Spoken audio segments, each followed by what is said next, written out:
Hi B, it's me, Miss Orchen. This makeup is Women's Month makeup look. Nag-ano muna ko lang yung face works.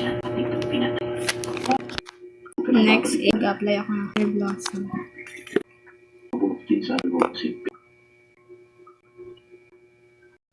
Yan, patuyin lang natin. Tuyo na yung alagay tayo ng from Namelia. Lang. Naman kayo nakakalano, kulay violet. Dahil women's color is violet or lang siya. Using my hand, lagay tayo ng concealer sa ating eyes. A little bit lang sa inner and sa side. Siyempre, takpan din natin yung mga pimple mo, blemishes din sa ating face. Spray tayo ng special mist. For kilay is gagamit tayo ng eyebrow styling soap. Backward lang. Gulo-gulohin lang natin yung ating kilay. Babalik natin siya sa natin yung sana bumabalik. Charot. Tatanggal natin yung kulay.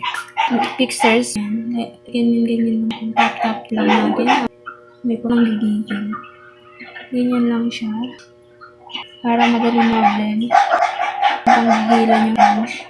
Ganyan inaaway. For the foundation, I'll use this Avon 50. Halin ko lang at kalat mo lang siya sa yung face.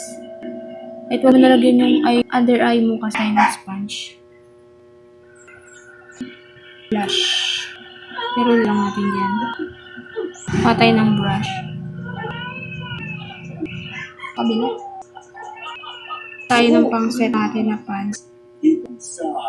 Nakalimutan ko contour.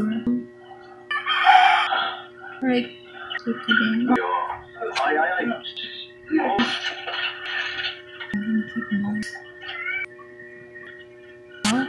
Kuha lang tayo ng lighter shade.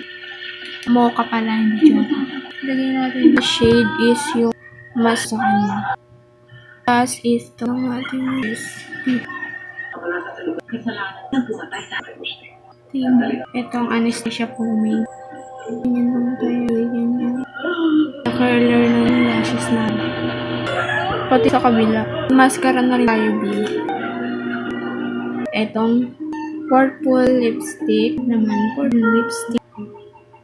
15 sa middle. For the yan. Picker.